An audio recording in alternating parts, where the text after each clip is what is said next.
Good evening to you from our studios in Caracas, Venezuela. My name is Regan Devines. We begin with this evening's headlines. Same-sex couples celebrate civil unions for the first time in Chile after a new law shows signs of change. Argentinian opposition presidential hopeful Mauricio Macri courts Peronists to save his presidential bid. And thousands of students protest against tuition fees increases for black students in South Africa. The details on these stories and more now on From the South.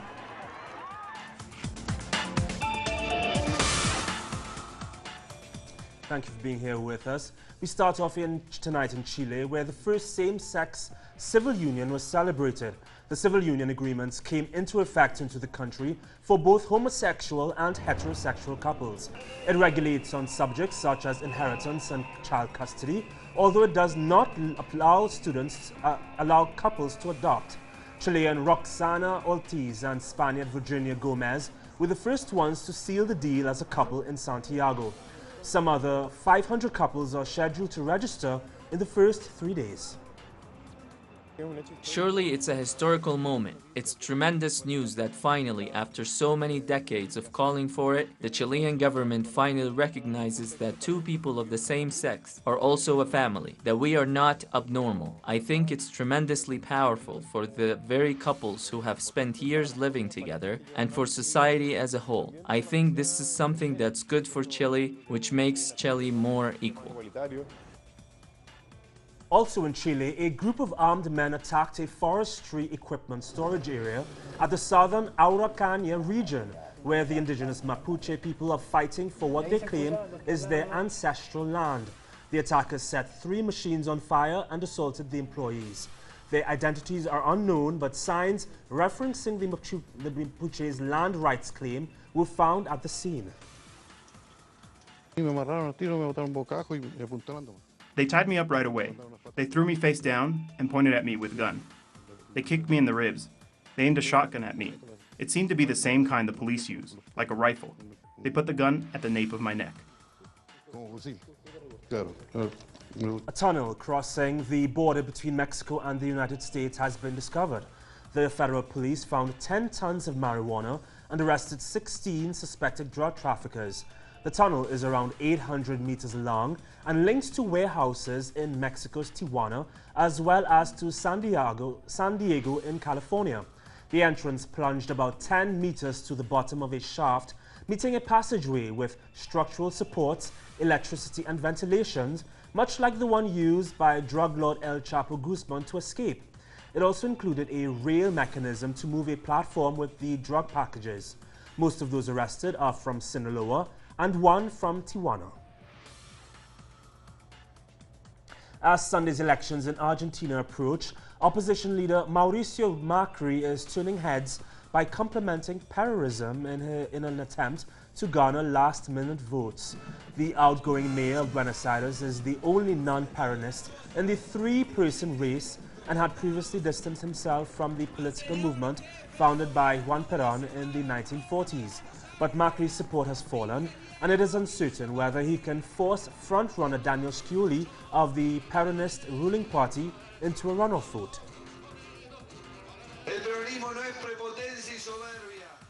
Peronism is not arrogance and pride. Peronism is the pursuit of equal opportunities, the pursuit of social justice, the pursuit of zero poverty in Argentina. And with this, I want to invite all the Peronists so that we can work together for the Argentina that we dream of.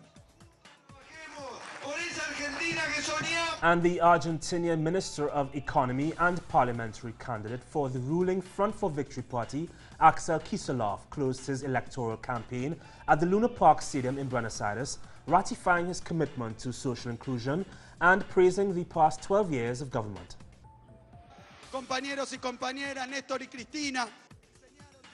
Comrades, Nestor and Cristina taught us, once and for all, that social inclusion comes from the internal market, that the internal market creates growth, and that without social inclusion, there is no country, no growth.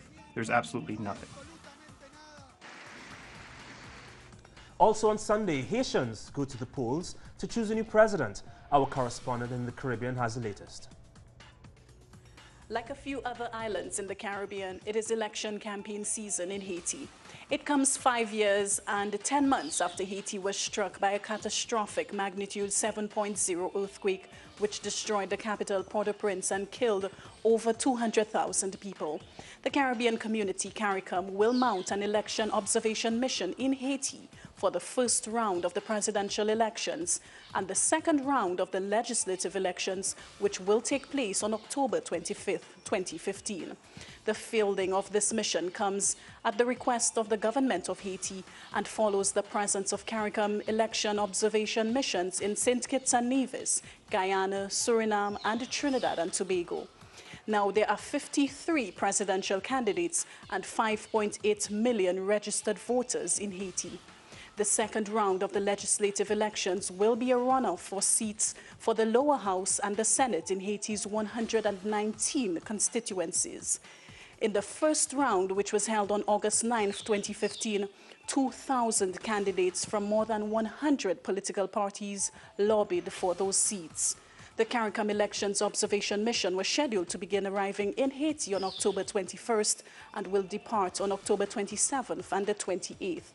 In view of the vote counting process, which requires sending the tally sheets from the various constituencies to a tabulation center in the capital, Port-au-Prince, the official results of the election will not be available immediately. Officials in Haiti say they are concerned about violence ahead of Sunday's vote and say they will augment the number of law enforcement officers on the streets. Haiti's parliament was dissolved in January this year over its failure to hold elections, and that left the country without a functioning government.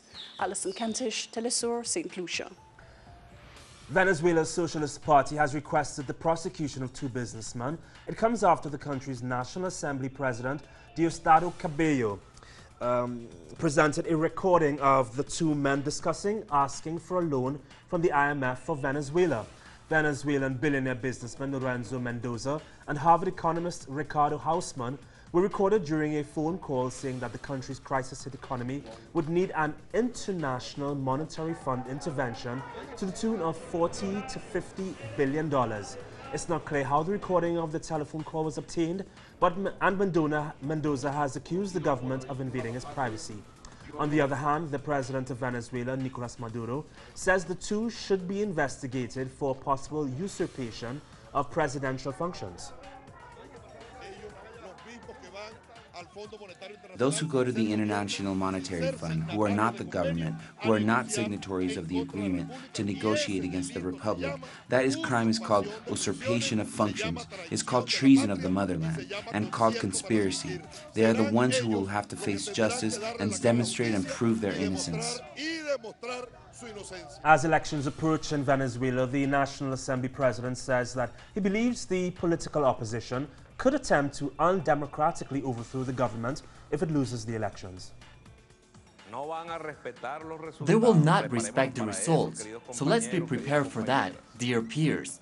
Peers of the Great Patriotic Pole, let's be prepared for that, people of Venezuela. These people will not respect the results.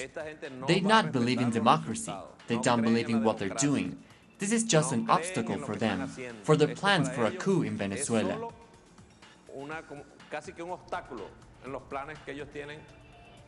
In Peru, members of the Trujillo National University Workers Union began a 72-hour strike calling for fairer pay. The workers also demanded that they are not part of a new system for civil servants, which will mean benefit cuts. The leaders of the union said that if a solution was not found quickly, they would start another indefinite strike from November 9th. Uruguay's former president, Jose Mujica, said he will join the Colombian government and the FARC guerrillas in their current peace negotiations. Mujica accepted the invitation from the FARC, but did not elaborate on the specifics of his involvement in the talks, only that he accepted the FARC's invitation to serve on a committee to help bring peace to the country. In Colombia, the disciplinary investigation launched by the Inspector General into Senator Ivan Cepeda for allegedly overstepping his faculties while documenting former President Alvaro Uribe's ties to paramilitary groups has triggered a wave of criticism. Our correspondent Natalia Margarita reports from Bogota. As yet another move against leftist leaders is how various social movements and politicians have labeled the General Inspector's latest investigation into Senator Ivan Cepeda, but also as an attempt to silence the truth on state crimes and paramilitarism. Ivan has been the man that has always advocated for the truth, so that Colombia and its victims get to know who are the ones behind many state crimes, who are the ones behind the paramilitary strategy that eliminated social and popular movements. The Inspector General accuses Cepeda of offering benefits to imprisoned paramilitaries in return for the testimonies the senator exposing his congressional debates over former President Uribe's paramilitary ties, an accusation that for Cepeda has no ground, as there are at least 24 paramilitaries that have directly incriminated Uribe. This is about retaliation. It is intended as a punishment that sets a precedent so that no one dares again to speak about or accuse Álvaro Uribe. But also this investigation against myself aims to weaken those who would work in favor of the country's peace. It is clear that the Inspector General wants to send a very strong message to the peace process. In the wake of the peace negotiations, the persecution against Cepeda appears to be exposing that guarantees of political participation are still not in place. It is not the first time the controversial Inspector General targets prominent leftist leaders. In 2010, he barred the back-then Senator Piedad Córdoba from holding public office. A society that continues to refuse transformations as well as the existence of alternative political parties. The situation of Ivan Cepeda is very much despairing, as first his father was physically murdered and now they want to politically eliminate him. Back in 1994, Ivan's father, Manuel Cepeda, was gunned down by state agents in alliance with paramilitaries. That same alliance that at the cost of a systematic political persecution, Ivan has significantly uncovered through his fearless voice in the Congress. Natalia Margarita, Telesur, Bogotá. Cuba is facing difficulties getting medications and technology to treat children with cancer due to the U.S. economic blockade. The healthcare costs for the country are higher than they should be because they cannot purchase medications or radioactive products in the United States. Cuban authorities estimate that the country has lost more than $10 million in the oncological sector due to the blockade in recent years. Cancer is the #1 cause of death on the island. Costa Rican President Luis Guillermo Solís met with U.S. anti-drug officials to strengthen cooperation in fighting the drug trade in Central America. The meeting comes amidst significant drug hauls in Costa Rica. Officials report that authorities have seized more than 11 tons of cocaine this year, and that crime is also on the rise with 426 homicides to date. Authorities estimate that 45% of the murders that have taken place this year are drug-related. And coming up after the break, as Russian attacks continue on the Islamic State in Syria, Telesur has a special report following the Syrian army. This story and more next.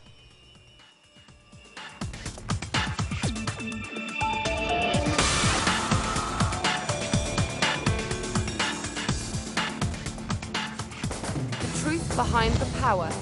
We lift the lid on some of the world's most ruthless figures. Open file. Only on telesurtv.net in English. Wherever the news, you'll be there. An insight into Africa today. With Bill Fletcher. The Global African. Only on telesurtv.net in English. Wherever the news, you'll be there. We need to understand the world we live in. We require news with critical points of view, thorough analysis and social commitment. This information is vital to think, to understand and to change. The world demands a new perspective. telesurtv.net/English. Wherever the news, you'll be there. Welcome back. And we start tonight's world news in South Africa, where the centre of Johannesburg was brought to a standstill by students protesting against fee increases. Thousands of students from the University of Witwatersrand, as well as those from the University of Johannesburg, marched through South Africa's commercial capital and gathered outside Lithulu House, the ANC headquarters, to hand in their list of demands. Some protesters bore placards with slogans reading "Free education and tax the rich." These students also demanded an end to the outsourcing of cleaning and security staff on campus and the changing of building names. The protests are set to go on indefinitely until students' demands are met. Personal level, as a teacher, of course I'm going to be here because I support access to education. But also another phrase that's been coming up a lot recently among the students and among the movement is this idea of people being on the right side of history. And to me it feels like this could be the beginning of something really, really significant. This could be the point at which the promises of 1994 and the promises of the last 20 years actually start manifesting because people start demanding them. Russian President Vladimir Putin accused the West of playing a so-called double game with terrorist groups in Syria, where both the US-led coalition as well as Russia are conducting bombing campaigns. There's no need to play on words, to classify terrorists as moderates and non-moderates. What is the difference? In the opinion of some experts, so-called moderate bandits beheaded people moderately or gently. The comments came as Russian air raid struck Misraba near Damascus in Syria. The Russian Defense Ministry said its planes had flown 53 sorties and struck 72 militant targets in Syria in the last 24 hours. The bombings came after President Assad's visit to Moscow on Tuesday. Telesur's cameras have been accompanying the Syrian army during its latest military operations in the Daria region, west of capital Damascus. Hazem Abdullah reports from the front line.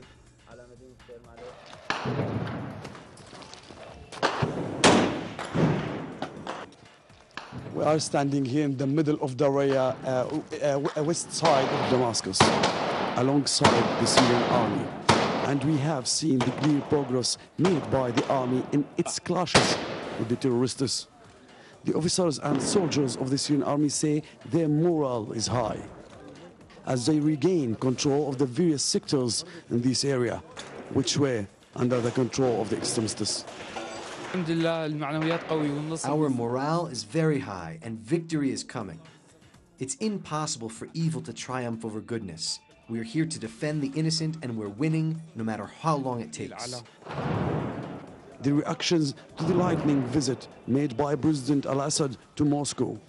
Many fighters cheered with joy, as if they already know what this visit will mean in the coming days.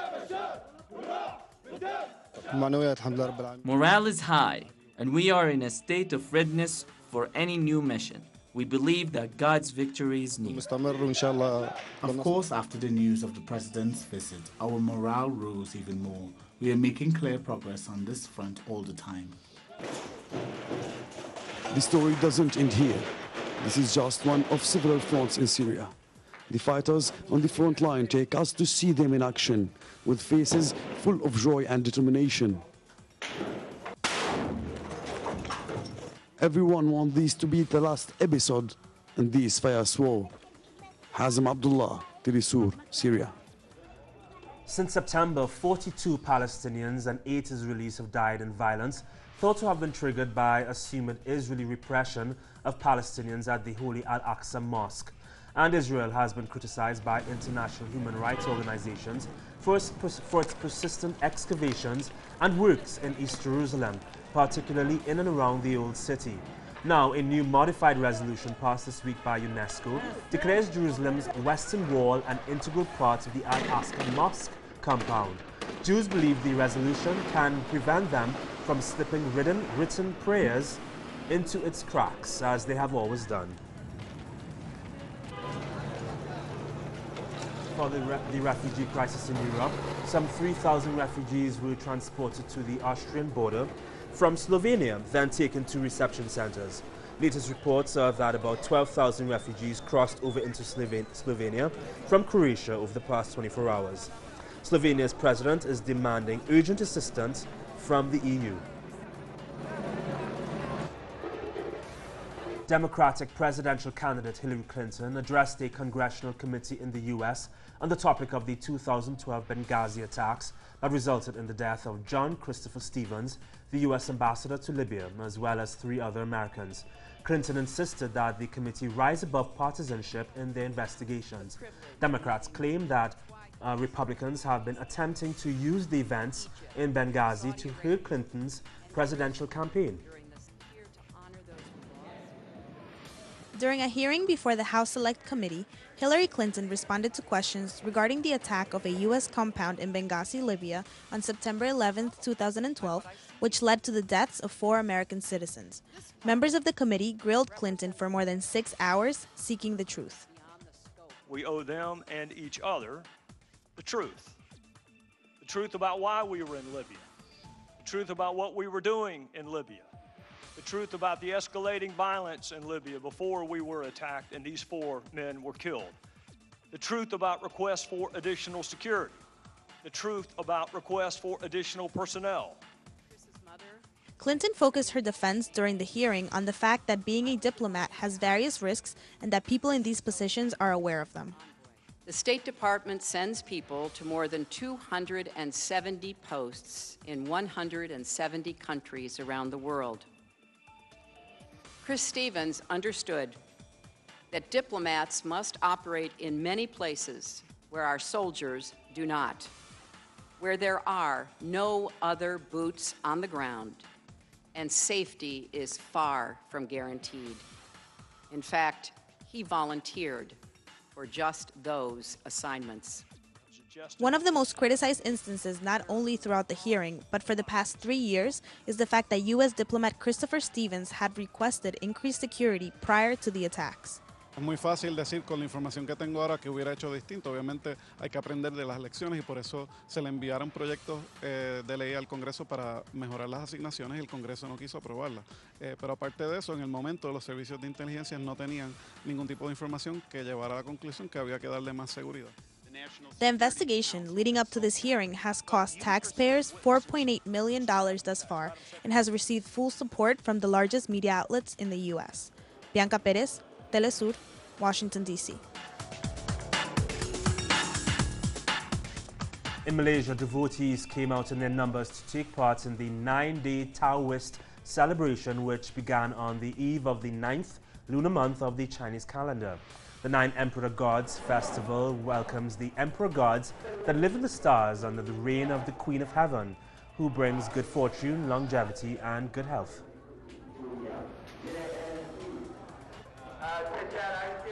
And we wrap up this evening's newscast with the Nigerian film industry, also known as Nollywood, which has become one of the biggest cinema industries in the world, where films are usually created on a shoestring budget. But Nigerian director Kunle Afolayan is one of a new wave of directors seeking to elevate the industry. Afolayan is currently directing a film called The CEO, which he hopes will present Africa to a global audience. With a budget of over $1 million, the project is a cut above the usual Nollywood fare, which he hopes will improve Nigeria's reputation for poor quality productions.